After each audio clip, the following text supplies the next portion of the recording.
এজন বিধায়কৰ সপক্ষে সাংঘাতিক চৰ্চা হ'ব লাগে। তেওঁৰ বিষয়ে যিমান পাৰে সিমান প্ৰচাৰ চলাব লাগে। কাৰণ তেওঁৰ দৰে যদি বিধায়ক প্ৰত্যেকটো ৰাজনৈতিক দলৰ বিধায়ক হয়, তেতিয়াহ'লে আমাৰ ৰাজনৈতিক ব্যৱস্থাটোৰ বাবে ই এক ভাল খবৰ ৰূপে পৰিগণিত হ'ব।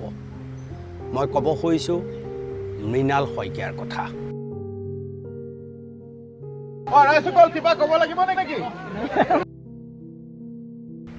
খুমটাই সমষ্টিৰ বিধায়ক মৃণাল শইকীয়া।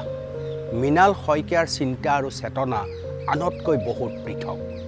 এটা পজিটিভ এনাৰ্জিয়ে মৃণাল শইকীয়াক সদায় চুই থাকে। বিধানসভাত এইবাৰ বিৰোধী দলপতি কোন হ'ব, সেই বিষয়টোক কেন্দ্ৰ কৰি মিঞা ৰাজনীতিয়ে সাংঘাতিকভাৱে বৃদ্ধি পোৱা এটা পৰিৱেশ তৈয়াৰ হৈছিল। আৰু বিজেপিৰ প্ৰায়বোৰ বিধায়কেই ৱাজেদ আলী চৌধুৰী দলপতি হোৱাৰ পিছত, বিৰোধী দলপতি হোৱাৰ পিছত এইটো মিঞাৰ দল আৰু কি কাম বুলি উল্লেখ কৰিছিল।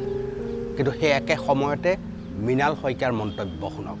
সেইটো মই একো ক'বলৈ নাযাওঁ। আমাৰ মুখ্যমন্ত্ৰী এগৰাকী হৈছিল আনোৱাৰ টাইমৰ প্ৰথম, তেনেকৈ ৰাষ্ট্ৰপতিও হৈছিল, হৈ থাকিব। আমাৰতো এখন সকলো ধৰ্মক লৈ এখন ৰাষ্ট্ৰ।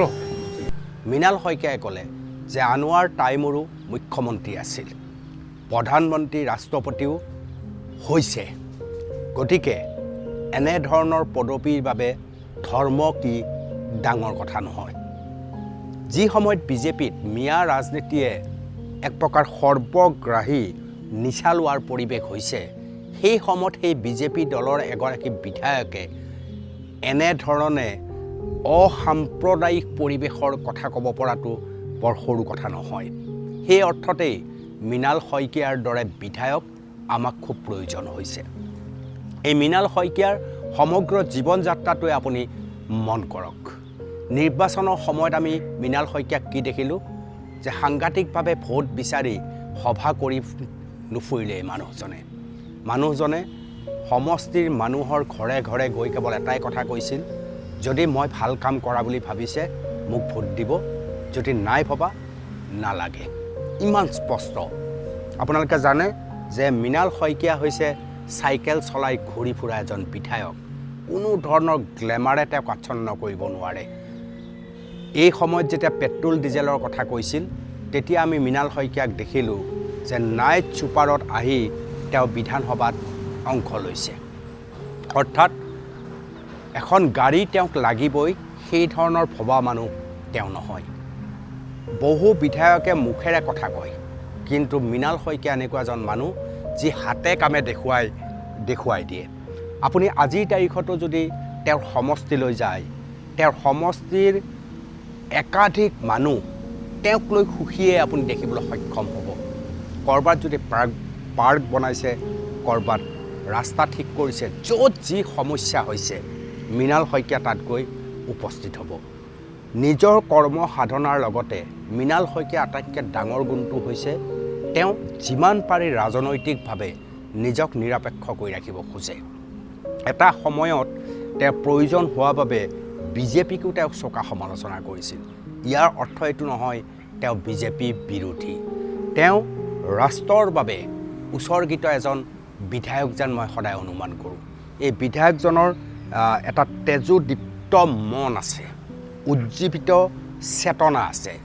সকলো কামেই তেওঁ পজিটিভলি কৰিব খোজে আৰু কাৰোবাক ইটিকিং কৰা, কাৰোবাক ঠাট্টা মস্কৰা কৰা যিটো ৰাজনৈতিক দলসমূহৰ নেতাৰ এটা বিশেষ চৰিত্ৰ বুলি ক'ব পাৰে। আৰু সেই চৰিত্ৰৰ পৰা আঁতৰি থকা এজন মানুহৰ নাম হৈছে মৃণাল শইকীয়া। মৃণাল শইকীয়াই সকলোকে লৈ চলাব খোজা এজন মানুহ। এই মৃণাল শইকীয়াৰ এই চিন্তা চৰ্চা দেখি এনেকুৱা লাগে যেন বিজেপিত এগৰাকী দুৰ্দান্ত সাহসী বিধায়ক আছে, আৰু যিটো কথা হয় সেইটোক হয় বুলি ক'ব, যিটো কথা নহয় সেইটোক তেওঁ মোৰ মনে মনেও থকাৰ নীতিত নাথাকে। নোহোৱা কথাটোক তেওঁ নিজ দলৰেই কথা হওক তেওঁ নহয় বুলি ক'ব পৰা এক সাহস আছে। গতিকে মৃণাল শইকীয়া, মই ভাবোঁ যে বৰ্তমানৰ বিধানসভাৰ যিটো ৰূপ তাত মৃণাল শইকীয়া অনন্য আৰু একক। সেইবাবে অসমৰ চাৰিওফালে মৃণাল শইকীয়াক লৈ সেই ধৰণৰ এটা চৰ্চা কৰাও আমি দেখিবলৈ পাইছোঁ। মই ভাবোঁ যে যিমান পাৰি মৃণাল শইকীয়াৰ বিষয়ে চৰ্চা হ'ব লাগে, যিমান পাৰি মৃণাল শইকীয়াই কৰি যোৱা কামবিলাকৰ প্ৰচাৰ আৰু প্ৰসাৰ কৰিব লাগে, তেওঁৰ বক্তব্যবিলাক অন্ততঃ দেখুৱাব লাগে। কাৰণ ৰাজনীতিত উদ্দেশ্য প্ৰণোদিতভাৱে আক্ৰমণ কৰা, ইটিকিং কৰা, কটাক্ষ কৰা নেতাৰ অভাৱ নাই। কিন্তু মৃণাল শইকীয়া এনেকুৱা এজন নেতা যি অন্ততঃ নিৰপেক্ষ হ'বলৈ সদায় চেষ্টা কৰে, আৰু তেনে নেতাকে আমাৰ প্ৰয়োজন, যি কামতটো অনন্যই, যি কথাটো নিজৰ গভীৰতা আৰু ব্যক্তিত্ব সদায় সুৰক্ষিত কৰি ৰাখে। মৃণাল শইকীয়া সম্পৰ্কে আপোনালোকে কি ভাবে অনুগ্ৰহ কৰি জনাব। ধন্যবাদ।